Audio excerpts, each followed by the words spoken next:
이 자리에 나와 예배하는 우리 모든 성도님 한 분 한 분이 예수 그리스도의 생명을 소유하시고 그 생명대로 쓰임받는 생명 사역자가 되시기를 주님의 이름으로 축원합니다. 아멘. 여러분, 복음에 대해서 저희가 많이 듣습니다. 성경은 복음에 대해서 전달하고 있는데 여러분에게 복음은 뭡니까? 뭐가 여러분에게 복음입니까?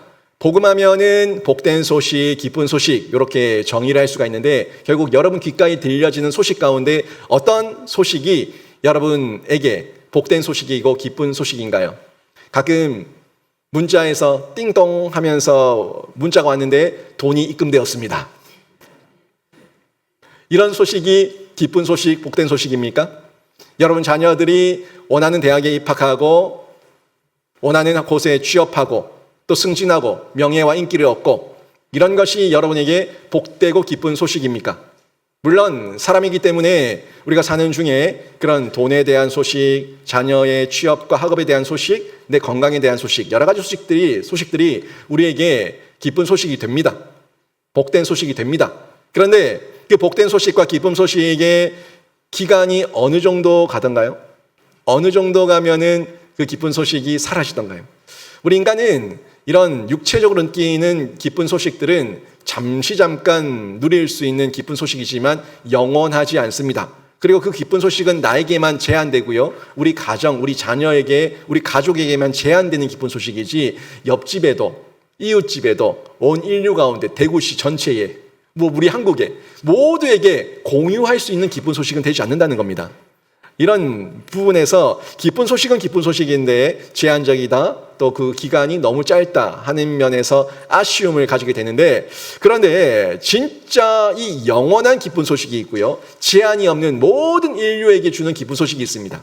그 기쁜 소식을 성경이 우리에게 전달해 주고 있는데, 이 기쁜 소식은 다름이 아니라 하나님의 아들 독생자 예수 그리스도를 우리를 위해서, 여러분을 위해서 우리 하나님 아버지께서 보내주셨고 그분께서 오셨다. 이 소식이 우리에게 진짜 영원하고 제한 없고 그리고 모든 인류 가운데 공통적으로 주어지는 너무너무 기쁜 소식과 복된 소식이 된다는 겁니다. 오늘 이 말씀을 2절, 4절에서 전달해 주고 있어요. 제가 지난주에는 1절 말씀만 가지고 깊이 말씀을 드렸는데 2절, 4절 말씀을 보십시오. 2절, 4절 보시면 이런 말씀이 나옵니다. 이 복음에 대해서 얘기합니다. 이 복음은 하나님이 선지자들을 통하여 그의 아들에 관하여 성경에 미리 약속하신 것이라. 누구에 관하여? 그의 아들에 관해. 하나님의 아들에 관해서 성경에 약속하신 그 아들이 복음이다. 요 말씀을 전달하고 있습니다. 또 계속 보십시오. 그의 아들에 관하여 말하면 육신으로는 다윗의 혈통에서 나셨고 성결의 영으로는 죽은 자들 가운데서 부활하사 능력으로 하나님의 아들로 선포되셨으니 곧 우리 주 예수 그리스도시니라. 아멘. 이렇게 말씀하고 있는데, 여러분 하나님의 아들이 이 땅에 오셨어요. 이 땅에 오셨는데 이게 너무너무 우리에게 귀하고 복된 소식이 되는데, 그것도 그냥 신으로 온 것이 아니라 인간으로 오셨다는 거예요. 100% 인간으로 오셨습니다. 100% 하나님으로 오셨습니다. 이게 우리에게 기쁜 소식이 된다는 거예요. 그냥 100% 인간으로 오셨으면 그래서 어쩌라고 이렇게 얘기해도 됩니다. 100% 하나님으로 오셨으면 그래서 어쩌라고 얘기해도 됩니다. 그런데 100% 하나님으로 100% 인간으로 오셨기 때문에 우리에게 기쁜 소식이 된다는 거예요. 성경에 하나님께서 우리에게 약속하시고 언약으로 말씀하셨던 명령이 있는데, 우리의 죄를 사하기 위해서는 뭐가 필요하다고 얘기했습니까? 피 흘림이 없이는 죄 사함이 없느니라. 피 흘림이 없이는 죄 사함이 없다고 했는데, 여러분의 죄가 사함받기 위해서, 속죄함받기 위해서는 여러분이 피를 흘려야 된다고요.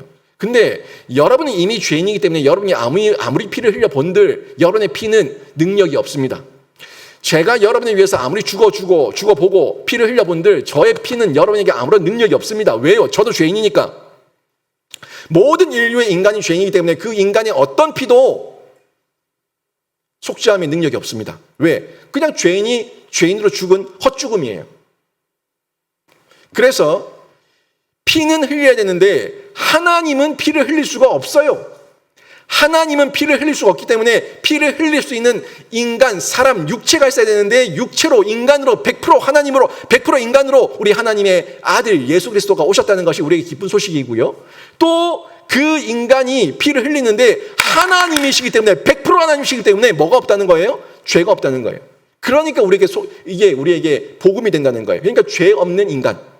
100% 인간이지만 100% 죄가 없는 하나님이시기 때문에 죄 없는 그 예수께서 우리를 위해서 피 흘려 죽으셨기 때문에, 그리고 부활하셨기 때문에 이게 우리에게 복음이 된다는 것을 저희에게 전달해 주고 있다는 겁니다. 그래서 성경이 지금 얘기하고 있는 거 2절, 4절 다시 한번 보시면, 육신으로는 다윗의 혈통으로 나셨고, 그렇죠? 인간의 혈통으로, 인간 육신으로 났다는 거, 육체로 났다는 겁니다. 그리고 성결의 영으로는 죽은 자들 가운데서 부활하사 능력으로 하나님의 아들로 선포되셨다고 얘기하고 있어요. 그러니까 죽을 수 있는 건 인간이 죽는 거죠. 하나님은 안 죽습니다. 인간이니까 죽는 거예요. 근데 부활은요, 인간은 부활할 수 없습니다. 하나님이니까 부활할 수 있는 거예요. 그러니까 이게 지금 이 말씀 속에 100% 인간과 100% 하나님이라는 내용이 아주 함축적으로 잘 기록되어 있는 것을 저희가 깊이 보면 확인하고 발견할 수가 있다는 거예요. 그리고 마지막에 보십시오.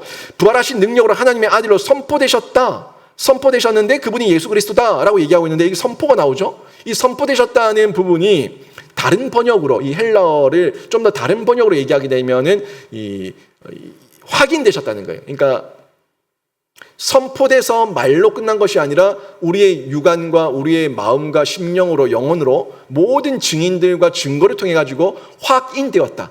그러니까 하나님의 아들로 확인되셨다. 누가? 예수 그리스도가. 요 얘기예요. 이 세번역 성경에서는 요 선포되셨다를 어떻게 번역하고 있냐면 확정되셨다, 이렇게 번역하고 있어요. 그러니까 이 선포되셨다는 헬라어를 개역개정에서 번역하는 부분과 세번역 성경에서 번역하는 부분과 번역의 표현이 다를 뿐인데, 좀 더 정확하게 얘기하면은 저는 세번역 성경 쪽이 맞다고 봐요. 확정되셨다, 그리고 확인되셨다, 요 부분이 더 맞다고 생각이 되는데, 아무튼 저희에게 요 부분에 대한 의미가 좀 더 구체적으로 좀 이해가 되고 이 말씀을 좀 봐야 되기 때문에 제가 말씀을 드리는데요. 100% 인간입니다. 100% 하나님의 아들입니다. 하나님이십니다. 이 부분이 다 확인되고 확정되었다는 말씀을 전달해 주고 있어요.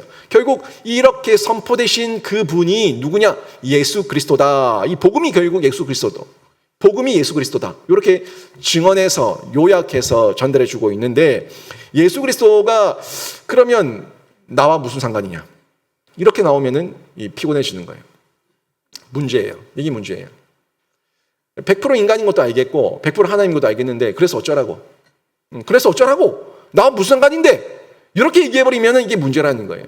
이 문제는 어디서부터 출발하냐면요, 내가 죄인이라는 걸 인정하지 않는 거예요. 여러분 죄인입니까? 여러분 죄인이십니까? 인정을 하세요. 여러분 죄인이십니까?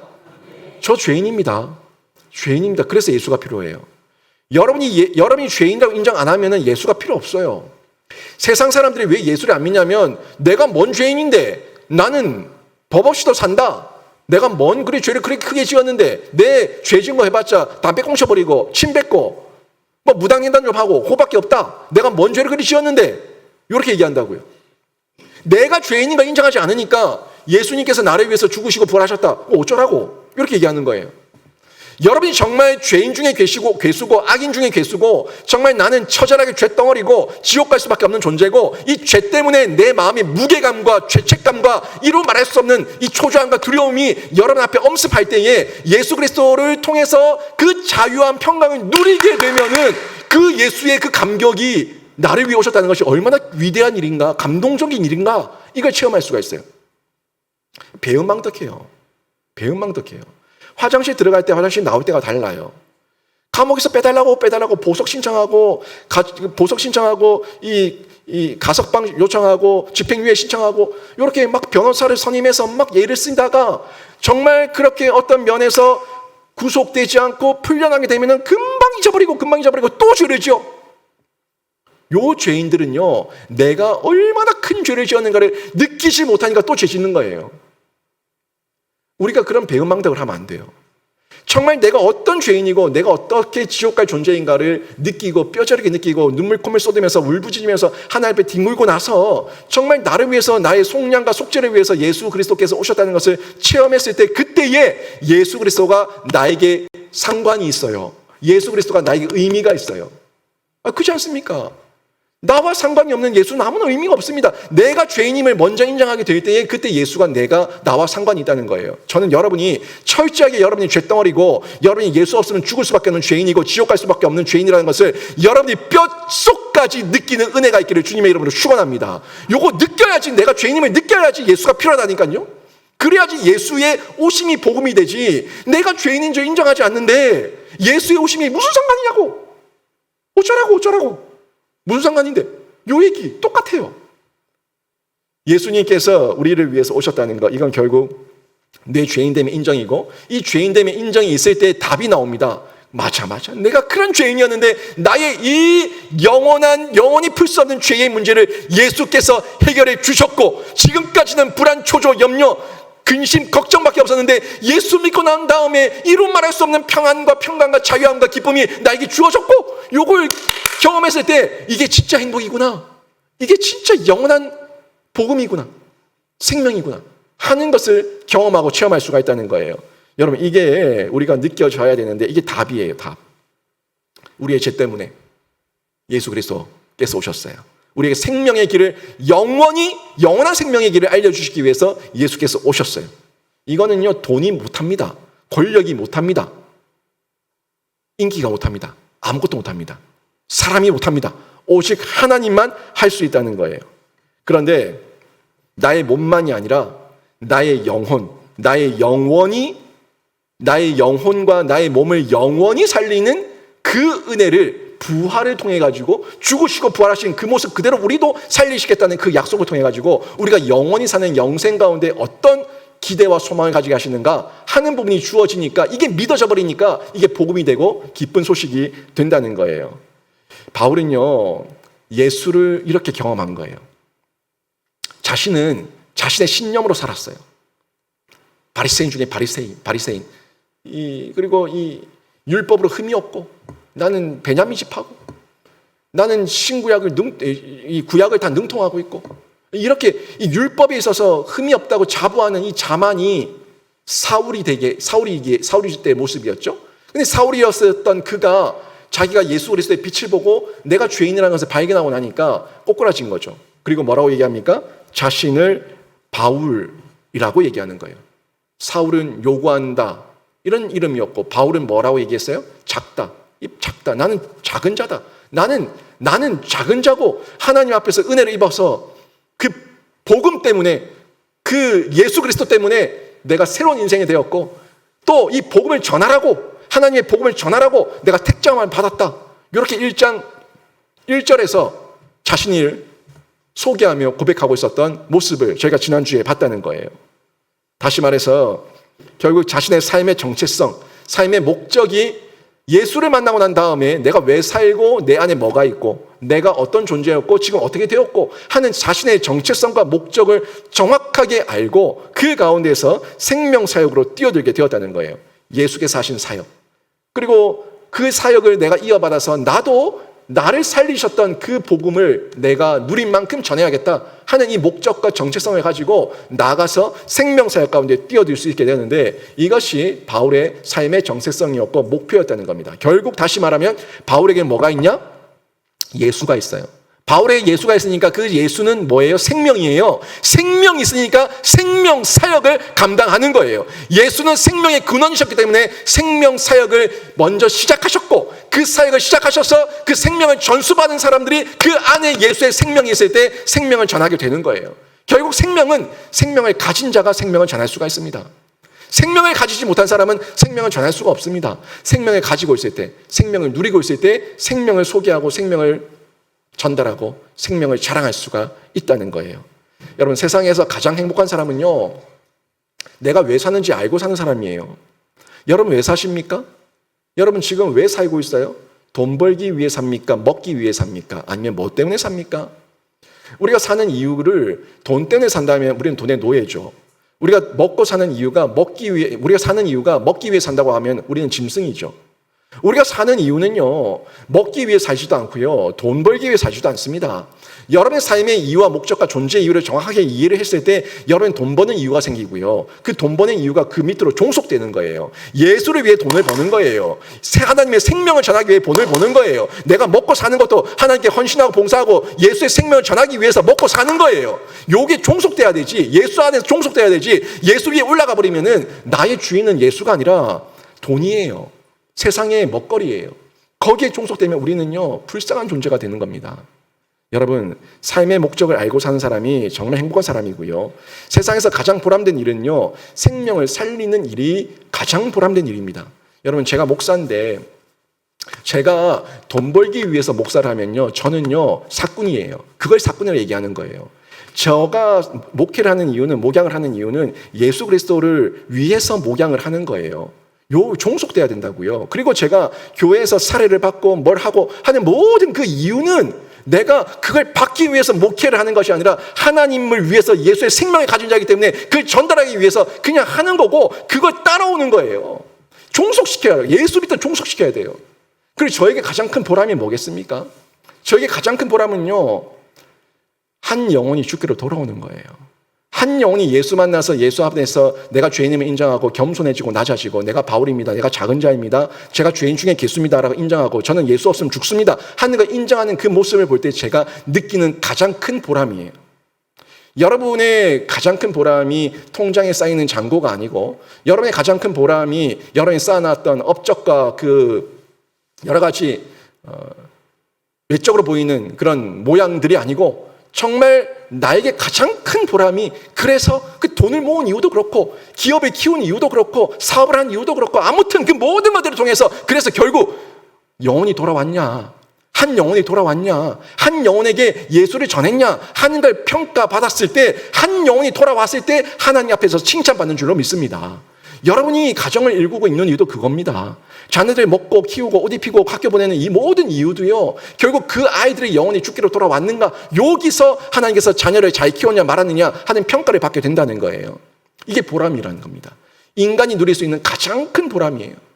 이 보람은 결국 영혼이죠, 영혼. 영혼에 집중되고 있는 걸 볼 수가 있는데 각자의 자리에서 일상에서 참 생명을 전하고 한 영혼을 주님께로 이끌어서 생명을 구했을 때 그때 우리 모두는 생명 사역자가 되는 거예요. 꼭 목회자만 돼야지 생명 사역자가 아닙니다. 내가 있는 모든 일상이에요. 내가 일하고 있는 사업 현장, 그 모든 곳, 그곳에서 우리가 생명 사역을 감당하는데 만약에 저만 성직이라면 여러분 다 천직이에요. 만약에 목회자만 성직이라고 본다면 여러분 스스로 나는 천직이라고 여러분을 천하게 여기는 거예요. 아니에요. 저는 말씀을 맡았을 뿐이고 여러분이 있는 모든 자리에서 여러분이 예수의 복음, 예수의 생명을 가지고 예수의 생명을 전하고 있다면 여러분의 모든 직장과 일터와 직업은 성직인 줄로 믿습니다. 이 믿음 가지고 여러분 살아가셔야 되는 거예요. 그때 내 생명, 내 껍데기를 조금 더 귀한 것으로 여기지 않고 주를 위해서 던질 수가 있는 거예요. 사도행전 볼까요? 사도행전 20장 24절 보십시오. 사도행전 20장 24절 바울의 고백인데요. 같이 한번 읽어보겠습니다. 시작. 내가 달려갈 길과 주 예수께 받은 사명 곧 하나님의 은혜의 복음을 증언하는 일을 마치려 하면은 나의 생명조차 조금 더 귀한 것으로 여기지 아니하노라. 아멘. 이 사명은 생명사역이에요. 예수께 받은 사명은 생명사역을 감당하는 그 일에 하나님의 은혜의 복음을 증언하는 그 일에 내 안에 나의 생명, 이 생명은 껍데기, 육체의 생명이에요. 나의 육체의 생명을 조금 더 귀한 것으로 여기지 않았다 라고 얘기를 하고 있다는 겁니다. 이 고백은 자신의 생명을 하찮게 여긴다는 말이 아닙니다. 이 말은 내 생명이 하나님을 위해 쓰여질 수만 있다면 기꺼이 드리겠다는 헌신의 고백이에요. 내 생명이 하늘의 밀이 되어서 밀알이 되어서 썩어지고 죽어지고 그것을 통해서 하나님 앞에서 열매 맺는 귀한 새 생명의 잉태만 만들어낼 수가 있다면 나 하나 기꺼이 하나님께 드리겠습니다 하는 고백이에요. 이게 요한복음 12장 24절에 나오는 예수님의 가르침 아닙니까? 그 예수님의 가르침대로 바울이 고백하고 있는 신앙의 고백이에요. 나의 생명조차 조금 더 귀한 것으로 여기지 않겠다라고 고백하고 있는 이 고백이 우리 성도들의 고백이 돼야 된다는 겁니다. 이 고백이 있을 때에, 이런 실천이 있을 때에 절망 중에 있던 자가 소망을 얻게 되고요. 또 한 사람의 가치관이 바뀌어서 사울이 바울 되듯이 뛰어들게 되고요. 그리고 박살이 난 가정이 새롭게 회복되고 또 주 앞에서 온 가족과 가정이 동력자로 쓰임받게 되는 이런 놀라운 일, 놀라운 역사가 일어나게 되는데 이게 가치 있는 일이고 진짜 생명을 살리는 일이라는 거예요. 여러분, 의사가 생명을 살립니다. 근데 의사가 살리는 생명은요, 의학이죠, 과학이죠, 기술이죠. 근데 그 생명을 살려놨어요. 그 생명을 살려놨을 때 그 생명이 몇 년간 가던가요? 의사가 살린 생명은 육체의 생명을 살린 건데 그것도 귀한 일입니다만은 그 생명은 유한해요. 제한적이에요. 하지만 여러분이 전해서 여러분이 복음을 전하고 여러분이 생명을 전하고 제가 여러분에게 복음과 생명을 전해서 여러분 속에 예수가 심겨지기만 하면 그 생명은 잠깐 제한적인 생명이 아니라 영원한 예수의 생명이기 때문에 영원토록 하나님 나라에서까지 하나님을 찬양하는 참된 생명이 되는 줄로 믿습니다. 이 생명이에요. 저도 할 수 있고 여러분도 할 수 있는 거예요. 의사는 의사만 할 수 있어요. 의사 면허를 가진 그 사람만 할 수 있어요. 육체의 생명 잠깐 살릴 수 있어요.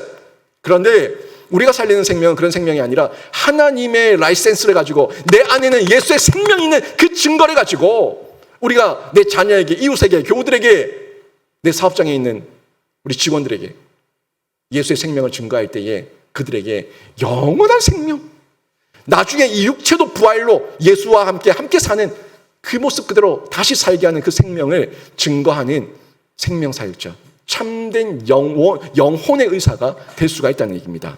오늘 본문이 바로 그 복음을 얘기하고 있어요. 이 복음을 전하는 일에 바울이 뛰어들어서 생명을 힘있게 전했는데 얼마나 열정적으로 전했는가 하는 모습을 오늘 본문 1장에서 7절, 1장 1절에서 7절까지 내용을 통해서 잠시 확인할 수가 있는데 오늘 1절에서 7절을 봤는데 이 내용을 좀 여러분이 알기 위해서는요, 그 당시에 이 편지에 대한 형식을 조금 이해하셔야 돼요. 로마 교회 교인들에게 지금 인사말로 편지를 쓰는 인사말로 얘기하고 있는데 여러분 편지 써보셨겠지만 우리가 편지 쓸 때는 보면 맨 처음에 to 누구에게 이렇게 해요. 그러니까 수신자를 먼저 얘기합니다. 뭐 누구, 사랑하는 남편에게, 사랑하는 아내에게, 사랑하는 누구에게, 이렇게 뭐 누구에게 쓴다 하는 그 수신자를 먼저 얘기하고요. 그 다음에 맨 끝에 보면 from 누구 이렇게 당신의 반쪽 누구, 당신의 사랑하는 누구, 뭐 이렇게 누가 쓴다는 걸 얘기하고 있어요. 그러니까 수신자를 먼저 얘기하고 발신자를 맨 뒤에 얘기해. 이게 보통 우리 정서에, 우리 문화에서 쓰고 있는 편지의 형식인데 헬라 문화에서는요, 서두에 발신자를 얘기한다고요. 예수 그리스도의 종된 바울은 이렇게 발신자를 먼저 얘기하죠. 그리고 바로 곧이어서 하나님의 예수 그리스도 안에서 형제된 누구에게 편지하노니 이렇게 한다고요. 이게 형태예요, 형태. 바울 서신에 보면 보통 그런 형태가 아주 잘 드러나는 걸 볼 수가 있는데 근데 로마서는 그 형태를 좀 깨고 있어요. 어떻게 깨냐고 했냐면 1장에서 예수 그리스도의 종된 바울은 이렇게 얘기한 이후에 그리고 나서 누구에게 편지하는가 하는 이 수신자에 대한 내용이 어디에 나오냐면 7절에 나와요. 7절. 1절이나 2절에서 바로 붙어서 나오지 않고 7절에 나오는데 이게 좀 특이한 부분이에요. 근데 얼마나 바울이 이 복음을 전하는 일이 급하고 시급했으면 1절과 7절 사이에 뭘 끼워놓고 있냐면 복음을 끼워놓고 있어요. 내가 뭘 전할 것인가 하는 이 복음을 전달해 주는 걸 볼 수가 있다는 겁니다. 그게 2절에서 6절에 쭉 나오는 내용이에요. 인사와 다른 내용으로 복음을 전달하고 있는 바울의 모습. 이 내용을 볼 수가 있는데 1절 한번 보십시오. 1절 다시 보시면 예수 그리스도의 종 바울은 여기까지는 좋았어요. 이 형태가 맞아요. 형식이 당시의 편지 형식과 맞아요. 근데 바로 곧이어서 하나님의 복음을 위하여 택정함을 입었으니 이러면서 내가 지금 무슨 일을 하는 사람인가 하는 복음을 전하는 사람이다 하는 복음으로 바로 끌고 들어와버려요. 바로 끌고 들어와버리고 2절, 3절, 4절, 5절, 6절까지 복음에 대한 이 내용을 또 먼저 얘기를 하고 또 7절에 이 수신자를 소개하고 있는 내용이 특이한 형태라는 겁니다. 여러분, 이게 여러분에게는 아무런 특이한 부분, 특이하지 않고 그게 그래서 어쩌라고 얘기할 수 있겠지만 이 내용이 우리가 봤을 때 이걸 좀 깊이 묵상하면서 보면은 바울이 얼마나 다급하고 시급했는가 하는 면을 좀 볼 수가 있고요. 또 거기다가 바울의 성격이 어땠는가 하는 부분도 볼 수가 있어요. 또 바울이 복음을 전하는 이 열정이 얼마나 뜨거웠는가, 어떻게든 복음을 엮어서 복음을 전하려고 애를 썼는가 하는 부분에서 확인할 수 있는 대목이라는 얘기입니다. 여러분, 그 바울이 1차, 2차, 3차 전도 여행을 쭉 돌면서 그 많은 유럽과 그 소아시아에 교회를 세우고 많은 선교의 지평을 엄청나게 넓혔는데 이게 바울이 가지고 있었던 성격을 볼 수가 있죠. 아주 진취적이었어요. 도전적이었어요. 그리고 이 추진력이 상당했습니다. 그런 어떤 바울의 모습을 볼 수가 있어요. 바울의 성격이죠. 기질이에요. 이런 모습이 있었고, 또 바울은 아까 말씀드린 것처럼 학식이 굉장했어요. 그러니까 이 모든 헬라의 문화와 이 유대의 문화와 그 어떤 문화와 역사들을 꿰뚫으면서, 하나님 율법을 꿰뚫으면서 이것에 대해서 변증할 수 있는 능력을 충분히 갖고 있었다는 거예요. 그래서 하나님께서 이 바울의 성격과 기질과 학식과 모든 열정까지 다 쓰셔서 선용하셔가지고 그 짧은 시간에 이렇게 복음이 편만하게 전달될 수 있도록 큰 역사를 이루셨다는 것을 확인할 수가 있다는 겁니다. 열정이 있으니까 쓰신 거예요. 그 성격을 가지고 있으니까 쓰신 거예요. 여러분, 이게 우리도 쓰임 받을 수 있다는 거예요. 여러분 모두에게 기질이 있습니다. 성향이 있습니다. 성격이 있습니다. 또 학식이 있습니다. 여러분이 또 가지고 있는 은사와 재능과 달란트가 있습니다. 바울은 바울대로 쓰임 받은 거고요. 저는 저대로 쓰임 받은 거예요. 제 말하는 것만 봐도 제 성격이 어떤지 다 나오지 않습니까? 예, 안 나옵니까? 제 말하는 것만 봐도 성격이 어떤지 나오고, 이 자막 띄우는 것만 봐도 성격이 어떤가 다 나와요. 아까 전에도 1부 때 저 왜 줄 안 맞췄냐고 제가 뭐라 했는데. 이게 나오는 거예요. 여러분, 이게 하나님께서 쓰시는 겁니다. 하나님께서 그 죄인 중에 괴수, 그를 예수 믿게 하셔가지고 택정하시고 사도가 되게 하시고 그의 모든 학식과 성격과 기질과 열정을 선용하셔서 생명을 전하는 일에 사용하셨다는 것. 이게 우리가 주목해야 될 부분인데, 결국에 가장 큰 핵심은 뭐예요? 그 안에 생명이 있어야 된다는 거예요. 아무리 많은 권력을 가지고 힘, 돈, 학식, 지식, 기질, 아무리 좋은 걸 가지고 있어도 거기에 생명이 없으면 전할 게 없어요. 생명이 있어야지만 예수가 드러나는 겁니다. 여러분에게 정말 예수의 생명이 있는지 한번 확인해 보십시오. 묻습니다. 여러분에게 예수의 생명이 있습니까?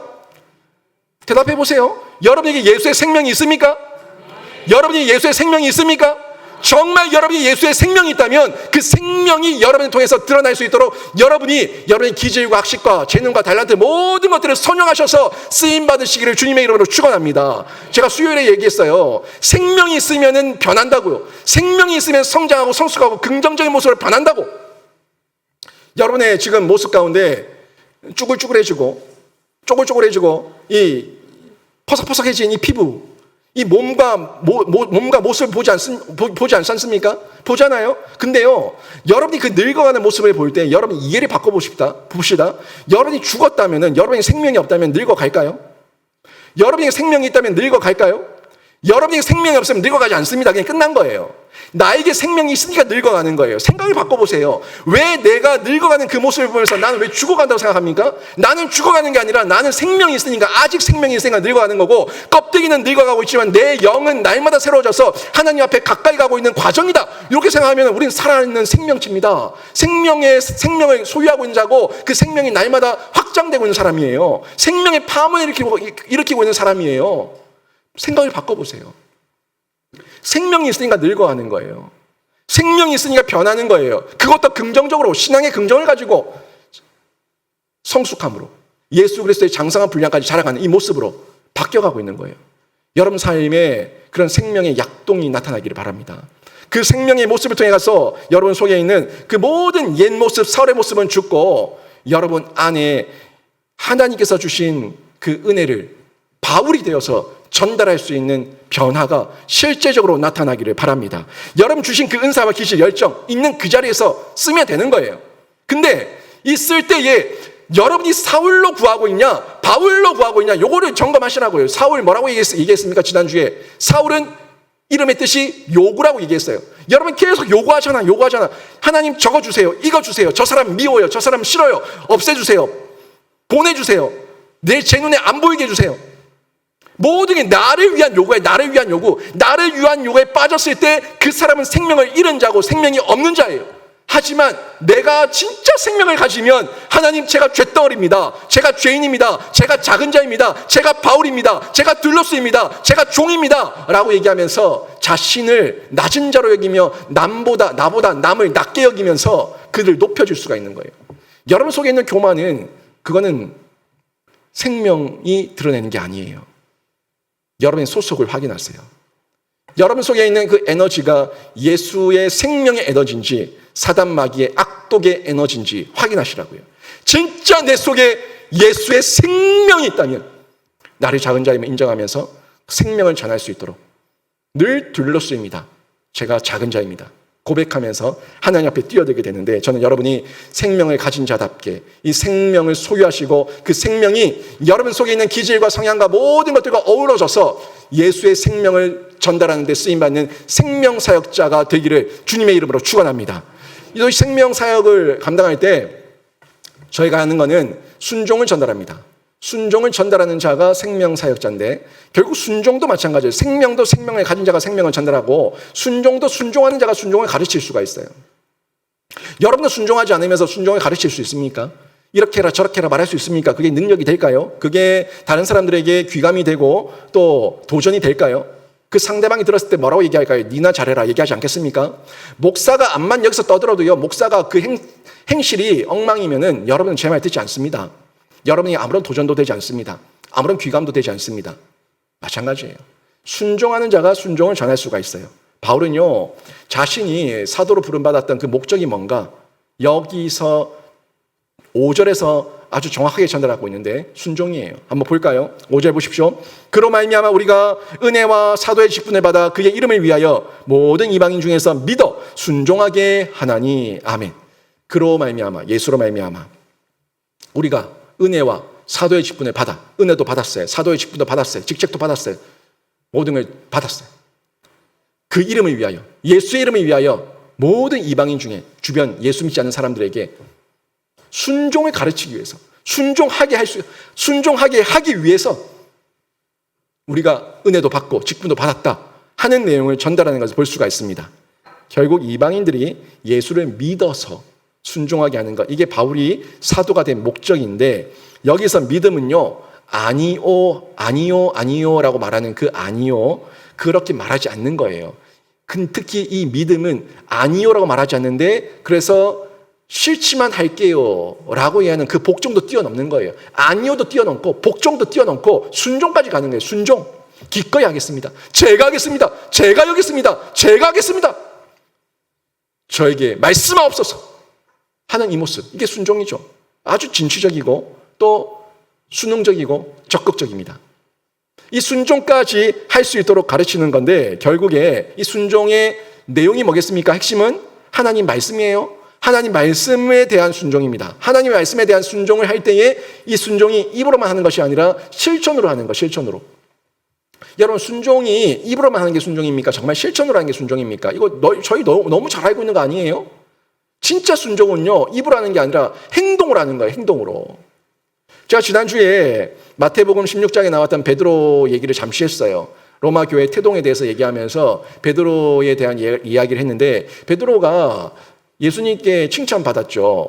무슨 고백을 했어요? 주는 그리스도시요 살아계신 하나님의 아들이십니다 라는 이 고백을 했을 때 베드로가 인간이 받을 수 있는 최고의 칭찬을 받았습니다. 최고의 칭찬을 받고 예수님께서 그 베드로에게 너의 신앙 고백 위에 내가 교회를 세우고 너의 그 교회를 통해서 내가 하늘의 권세를 주겠다, 천국 열쇠를 주겠다 라고 말씀하시면서 베드로에게 엄청난 칭찬을 하셨어요. 근데 곧장 이어서 예수님께서 바로 십자가의 죽음에 대해서, 십자가의 고난과 죽으심과 이 십자가 사건에 대해서 말씀을 하니까 베드로가 즉각 나서가지고 고색 교만해져가지고 예수님 안 됩니다, 안 됩니다, 절대 그럴 수 없습니다, 절대 그러면 안 됩니다 라고 가로막는 거예요. 항변하는 거죠. 예수님이 어떻게 왕이 되셔야 될 분이 어떻게 십자가에 달리십니까? 안 됩니다. 그때 예수님께서 베드로에게 뭐라고 얘기하셨어요? 책망하셨습니다. 베드로에게 사탄아 물러가라 얘기하셨어요. 근데 이 사탄아 물러가라 이 얘기는 베드로 자체를 사탄으로 얘기한 것이 아니라 하나님 말씀 앞에서 순종하지 않은 그 모습, 하나님 말씀에 대한 항변, 하나님 말씀에 대한 거부, 여기에 대해 가지고 사탄아 물러가라 얘기하셨어요. 여러분 속에 하나님 말씀을 알고 있는데, 알잖아요. 여러분도. 여러분이 내 배우자한테 어떻게 해야 되고, 내 남편, 내 아내에게 어떻게 해야 되고, 내 자녀에게 어떻게 해야 되고, 우리 교우들에게 어떻게 서로 간에 지내야 되는가, 여러분 다 알아요. 제가 말하지 않아도 알아요. 시험 쳐볼까요? 이럴 경우에 어떻게 해야 될까요? 1번, 2번, 3번, 4번 해가지고 시험 쳐볼까요? 여러분 너무나 정확하게 다 100점 받을 겁니다. 그런데 그대로 못하는 건 뭐예요? 실천이 안 되는 거죠. 실천이 안 되는 건 결국에 말씀에 대한 거부입니다. 결국 내 속에 실천하지 못하는 그 말씀에 대한 거부는 사탄이에요. 그 모습을 향해 가지고 예수님께서 사탄아 물러가라 얘기할 때 하나님 앞에 납작 엎드려지고 내 속에 있는 모든 옛 모습과 사울의 모습을 끄집어내서 버리고 진멸할 수 있는 능력, 은혜, 거기까지 나가야 된다는 거예요. 모르는 사람 어디 있습니까? 다 알지. 여러분, 결국에는요, 말로 하는 게 아니에요. 이 말은 누구든지 다 잘해요. 청산유수처럼 그냥 입은 살아가지고 떠들어도 될 겁니다. 다 말할 거예요. 저도 마찬가지예요. 저도 설교 안 들어간 삶이면 저는 벌써 성인군자가 됐을 겁니다. 저는 아마 구름 타고 벌써 하늘로 그냥 떠올라 갔을 거예요. 못해요. 연약해요. 부족해요. 그런데 중요한 건 뭐냐면 연약한데 그 연약함을 인정하지 말고 날마다 나를 쳐서 복종하는 그런 자율적 타율적 노력을 하냐 안 하냐, 이게 중요한 거예요. 여러분 삶에 그런 노력을 하셔야 된다는 겁니다. 그게 순종이에요. 그걸 알고 순종을 요구하고 거룩을 요구하시는 거예요. 예수 그리스도께 연합되어 있어라, 요 말씀인데, 결국에 참된 말씀 앞에서 먼저 순종을 행할 때에 그때 우리도 순종하도록 다른 사람들에게 가르칠 수도 있고 도울 수도 있다는 거예요. 내가 순종을 해야지 가르치고 도울 거 아닙니까? 목사가 말씀을 듣고 가르치고 순종할 때에 여러분에게 이렇게 해라 저렇게 해라 권면할 수 있는 거 아닙니까? 여러분이 순종할 때에 자녀들에게 권면할 수 있는 거 아닙니까? 여러분 마찬가지예요. 정말 제 말 한 귀로 듣고 한 귀로 흘리지 마시고 여러분 자녀들에게도 여러분이 본이 될 수 있는 순종의 모델이 되시고, 여러분 교우들에게 먼저 순종을 가르칠 수 있는 순종의 모델이 되시고 순종을 소유한 자가 되기를 주님의 이름으로 축원합니다. 순종을 노력하시라고요. 날마다 나를 쳐서 복종케 하는 그 노력, 그게 나를 자라게 하는 거예요. 7절 말씀 보십시오. 7절 보시면 바울은요, 예수 그리스도를 믿는 이 성도들, 이 로마 사람들을 뭐라고 얘기했냐면 성도라고 불렀어요. 뭐 성도는 여러분 잘 아는 것처럼 거룩한 사람을 성도라고 얘기합니다. 그런데 잘 보세요. 또 얘기하는 거예요. 제가 순종도 제가 뭐라고 그랬어요? 우리가 순종 못해요. 그런데 예수 그리스도 안에 있을 때 내가 자율적 타율적 노력과 수고를 다할 때에 순종을 배워간다 얘기했어요. 배워가는 중에 나를 통한 순종이 또 흘러간다 얘기했어요. 마찬가지예요. 거룩도 마찬가지입니다. 여러분 거룩해질 수 있습니까? 내가 거룩하니 너희도 거룩하라. 거룩해질 수 있어요? 거룩은요, 하나님께만 해당되는 말이에요. 하나님께만 해당되는 말인데 우리를 거룩한 사람이라고 칭했다는 것은 무슨 말입니까? 우리가 거룩해질 수 있다는 거예요. 그 방법이 뭐냐 하는 부분에서 얘기하고 있는데, 이 성도 얘기할 때에 자꾸 이 성도를 누군가를 낮게 부르는 얘기로 여러분이 이해하는 경우가 있어요. 뭐 사실 교회 안에 보면 목사도 있고 장로도 있고 안수 집사 있고 권사 있고 또 서리 집사 있고 직분들이 있다 보니까 누구를 부를 때에, 그죠? 그냥 성도님이라고 부르면은 왜 나를 낮게 불러? 이렇게 생각하는데 아니에요, 여러분. 성도니까 목사예요. 성도니까 장로예요. 성도니까 권사예요. 성도니까 집사예요.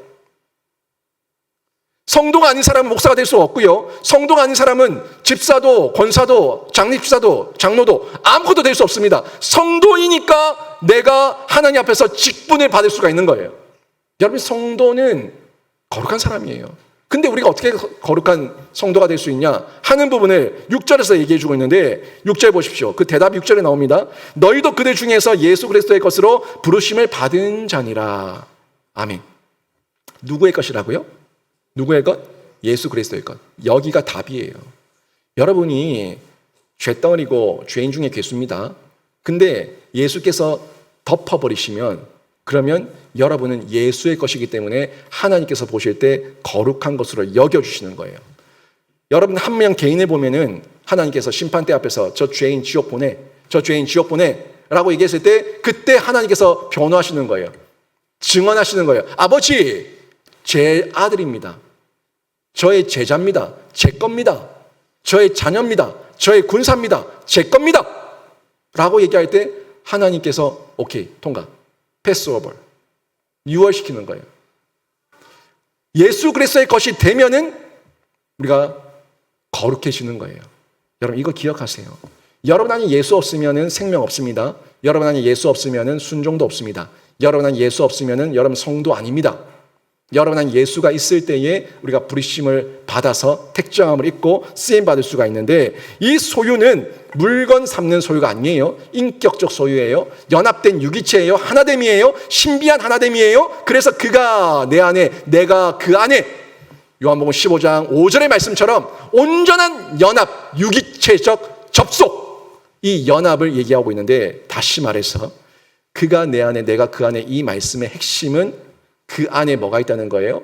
예수의 생명이 있다 없다를 통해 가지고 소유가 되냐 안 되냐가 결정된다는 겁니다. 전 여러분이 예수의 생명을 소유한 예수 그리스도의 것이 되기를 주님의 이름으로 축원합니다. 그때에 바울이 될 수 있어요. 사울 같은 여러분들 바울이 되고 들로스가 되고 종이 되고 그리스도의 것이 되어서 하나님 앞에서 저는 죽고 예수밖에 없습니다. 모든 것이 하나님의 뜻대로 제가 기쁨으로 감당하기를 원합니다. 저 같은 죄인을 살려주신 그 감동과 감격과 은혜를 제가 실천하기를 원합니다. 반응하기를 원합니다. 하는 자발적 순종으로 나와서 여러분이 순종을 실천하고 순종을 전달하고 가르치는 그런 순종의 전달자가 되는데, 이런 은혜를 누릴 수가 있게 된다는 거예요. 이런 순종이 있을 때 결국 열매를 맺는 거죠. 열매 맺는 자가 또 됩니다. 생명사역자는 열매가 있어야 돼요. 생명사역자는 열매가 드러나야 됩니다. 제가 이 강단에 떠날 때에 저에 대한 평가가 이루어질 겁니다. 그때 저에 대한 열매가 뭐냐 하는 부분에서 생명사역을 했는가, 아니면 인간적으로 마케팅 했는가, 목회라는 이름으로 마케팅 했는가, 다 드러날 거예요. 여러분, 열매 맺는 삶을 살아야 돼요. 7절 볼까요? 7절 보시면 이런 말씀이 나옵니다. 로마에서 하나님의 사랑하심을 받고 성도로 부르심을 받는 모든 자에게 하나님 우리 아버지와 주 예수 그리스도로부터 은혜와 평강이 있기를 원하노라. 아멘.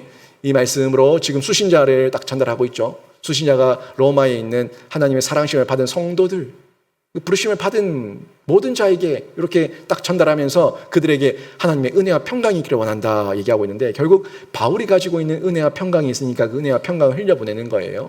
은혜와 평강. 근데 여기서 은혜가 나오는데요. 이 은혜는 카리스예요. 헬라어로 카리스인데, 이 카리스 많이 들어보셨을 거예요. 한때 목회자들 사이에서 카리스 주석 없으면은 뭐 목회 안 한다고 얘기할 정도로 카리스 주석은 아주 보편적으로 보급되었던 그 주석이에요. 요즘은 어떤 그 해석이나 그 깊이나 신학적 지평이나 여러 부분들이 얕고 좁아서 잘 안 봅니다. 잘 안 보는 주석인데, 과거에는 아주 많이 봤던 주석이 카리스 주석이에요. 근데 그 카리스가 은혜라는 거예요. 은혜의 주석이라는 거죠.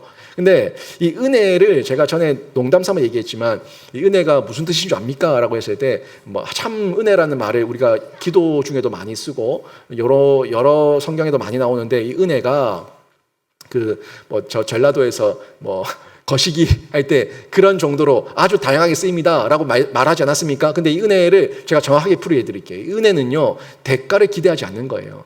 대가를 받지 않는 것이 은혜입니다. 그러니까 하나님께서 우리에게 은혜를 주셨다는 것은 우리에게 대가를 요구하지 않고 그냥 줬다는 거예요. 우리에게 대가를 요구하지 않고 선물로 줬다는 거예요. 그냥 아무런 대가와 아무런 그런 요구사항 없이 그냥 준 게 은혜라는 거예요. 그거를 우리가 얘기하는데, 우리가 기도할 때 이렇게 기도하죠. 하나님 이렇게 저렇게 은혜를 허락해 주시옵소서 하면, 이 얘기는 그 얘기 다시 얘기하면, 하나님 저한테 이것도 주시고 저것도 주시는데 대가 요구하지 말고 그냥 주세요, 요거예요.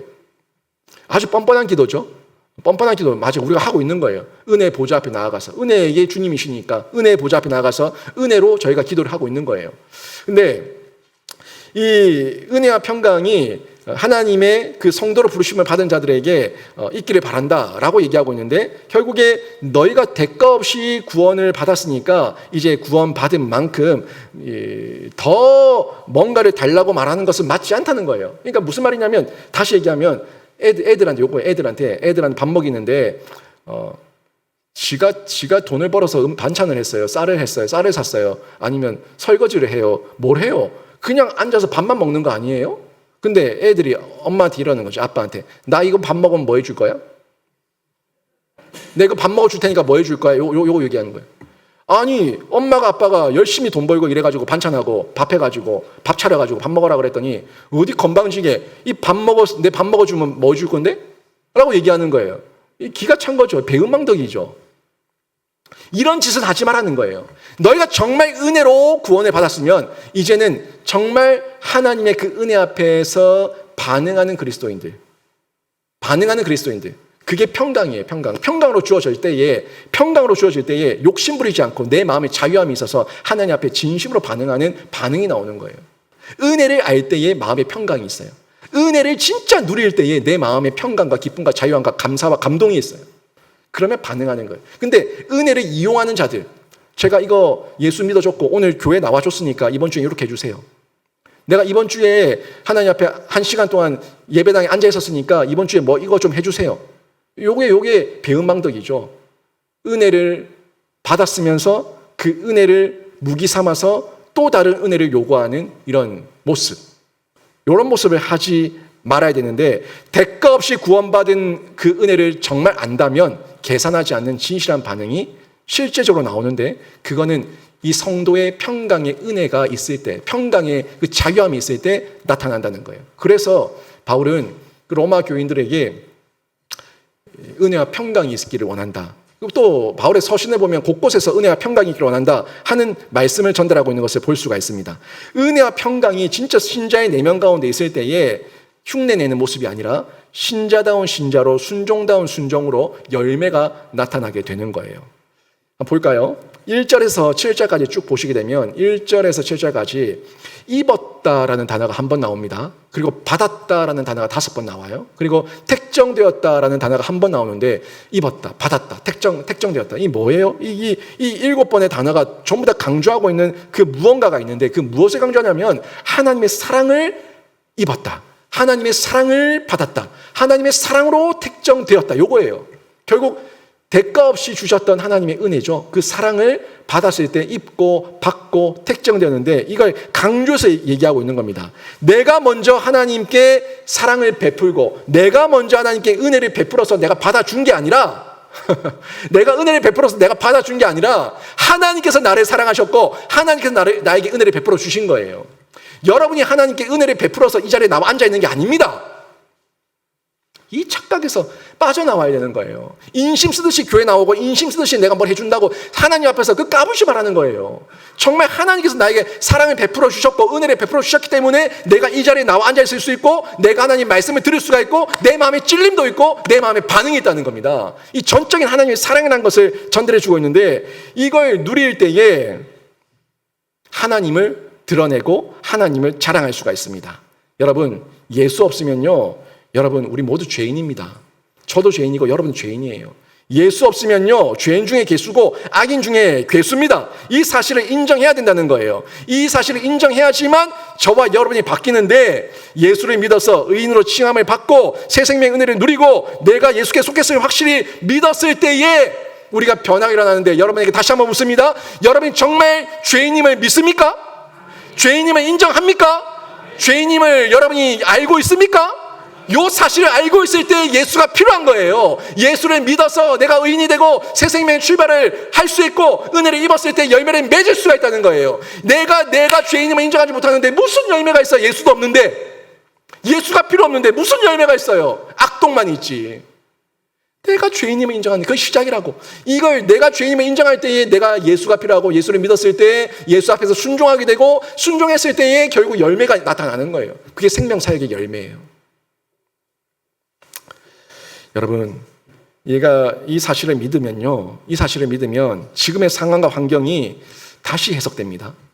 제가 말한 것처럼 여러분이 늙어가는 모습이 죽음을 향해 뛰어가는 게 아니라, 돌진하고 있는 게 아니라, 여러분 하나님께 가까이 가고 있는 거예요. 내가 생명이 있으니까 늙어가는 거예요. 내가 생명이 있으니까 이 땅을 정리할 때가 있는 거예요. 그리고 내가 생명이 있으니까 새로운 부활체의 그때를 고대하면서 기다리면서 새 생명의 은혜를 간구하면서 하나님 앞에 더 가까이 나가는 거예요. 여러분이 생명이 있으니까 여러분이 어려움도 당하고 공고함도 당하고 낮아지고 가난해지고 그러면서 예수를 찾는 거예요. 생각을 바꾸라고요. 여러분, 이 생명이 있으면요, 지금의 상황과 환경이 기가 차고 막막하고 어렵더라도 하나님께서 나를 더 좋은 방향으로 인도하고 있다는 하나님의 섭리임을 우리가 믿을 수가 있습니다. 현재 상황이 나의 허물과 죄로 인한 선택이라면, 그죠? 하나님의 법을 어기고 나의 허물과 죄로 인해서 지금 나에게 이런 어려움이 있다는 것도 내가 죄인됨을 인정하면서 깨달았을 때, 그때 그게 은혜죠. 깨달았으니까 회개의 기회 아닙니까? 전에는 죄인 줄 모르고 돌진하면서 온통 똥, 오줌, 오물은 다 덮어쓰고 그게 더럽고 추악하고 냄새나는 줄 모르고 있다가 내가 죄인이라는 인정하고 발견하고 나의 잘못된 선택 때문에 이렇구나 하는 걸 발견했을 때 회개할 수 있는 기회 아닙니까? 전엔 죄인 줄 몰랐는데 죄인 줄 알았으니까 회개할 수 있는 기회 아니에요? 이것도 하나님의 은혜인 줄로 믿으시기를 바랍니다. 또 여러분 가운데 이렇게 회개하면 인정하고 바뀔 때에 여러분 삶에 역전이 일어나요. 반전이 일어납니다. 회개함으로 돌아가면 역전이 일어나는데 현재 상황이 어려움 중에 있다고 하더라도 이 상황을 통해서 하나님을 기대할 때에 하나님께서 말할 수 없는 비밀한 역사 가운데, 비밀한 일 가운데, 하나님의 능력 가운데 하나님의 은혜로 여러분이 이끌어 가실 것을 믿으시기를 바랍니다. 이게 여러분의 현재 상황과 환경인데 요거를 어떤 믿음과 시각을 가지고 바라보냐, 내가 생명을 가지고 있냐 없냐에 따라서 결과가 달라지고 태도가 달라지는 거예요. 바울 보세요. 바울 얼마나 많이 맞고 무시당하고 멸시당하고 매질당하고 죽음의 고통을 당했습니까? 그런데도 바울은 그 모든 것을 해석이 다르잖아요. 왜요? 그 바울의 가슴에 예수의 생명이 있으니까 해석이 다른 거예요. 평강과 은혜가 있으니까, 은혜와 평강이 있으니까 이해, 해석, 적용이 완전히 바뀐 거죠. 다시 한번 얘기합니다. 만약 여러분이 누군가에게 상처를 받았다면 하나님께서 나를 더욱 견고하게 하시고 성숙하게 하시고 사람을 보는 안목을 넓혀주시기 위해서 이런 어려움도 경험하게 하셨다는 것을 믿으시기를 바랍니다. 또 여러분이 만약에 꺾임을 당했다면 하나님께서 나를 새롭게 하시기 위해서 나를 꺾기도 하시고 다시금 세우기도 하시기 위해서 이런 과정으로 나를 더욱더 연단시키고 있다고 여러분이 믿으시기를 바랍니다. 또 여러분이 망했다면 망하게 하신 것도 다시 시작하게 하시고 다시 흥하게 하시기 위해서 나에게 망하는 이런 과정도 경험하게 하셔서 나의 부족함을 보게 하셨다는 것을 여러분이 믿으시기를 바랍니다. 그때 우리의 삶이 새롭게 해석되고 이해되고 도전할 수가 있는 거예요. 그렇죠? 생명이 있으니까 생각이 바뀌고 생명이 있으니까 순종하게 되고 생명이 있으니까 순종하고 열매 맺게 되는 거예요. 바울은 이 사실을 믿었기 때문에 수고를 넘치게 합니다. 옥에 갇히고 매도 수없이 맞고 여러 번 죽을 뻔했어도 그 고난 가운데서 은혜와 평강을 누리면서 예수를 자랑하고 예수를 증거하게 된 거예요. 그게 결국에 바울 안에 예수의 생명이 있다는 증거가 된 거고 그것이 복음으로 온 이방 땅에 흩어지고 교회가 세워지는 생명의 열매로 나타나게 된 겁니다. 여러분, 이 세상을 사는 중에 언제나 어려움과 고통은 있습니다. 하지만 우리가 진정 하나님을 믿는다면 내가 어떤 존재였고 왜 부르심을 받았는가 하는 부분을 잊지 마시고 여러분이 점검하시고 확인하시기를 바랍니다. 예수님도 생명사역 하셨어요. 그리고 바울도 생명을 받아서 생명사역을 했습니다. 우리도 예수의 생명만 있다면 생명사역을 기꺼이 감당할 수가 있는 줄로 믿습니다. 이거 꼭 기억하시고 내 안에 생명이 있음을 순종으로 드러내시고 또 사역의 열매로 드러내셔서 여러분 가정이 바뀌고 또 우리 교회가 바뀌고 우리 교회의 지경이 점점 넓혀지고 이 지역 가운데 한국 땅 가운데 예수의 생명을 증거하는 귀한 은혜가 있기를 주님의 이름으로 축원합니다. 그러기 위해서 지속, 유지, 보존 생명이 있음을 깨닫고 누리고 지속, 유지, 보존하면서 하나님의 은혜와 평강으로 열매 맺을 수 있도록 계속해서 여러분이 수고하시고 노력하셔야 되는 거예요. 오늘 말씀 정리하면 생명사역, 생명을 가진 자가 감당합니다. 또 생명사역, 순종하는 자가 순종을 전달할 수가 있고 감당하는 거예요. 생명사역, 생명의 열매를 맺어서 확인할 수가 있는 겁니다. 이 사실 꼭 기억하시고 예수님의 사역, 바울의 사역, 그 사역에 동참하는 성도가 되시고 여러분 모두가 생명사역자로 칭찬받기를 주님의 이름으로 축원합니다. 아멘.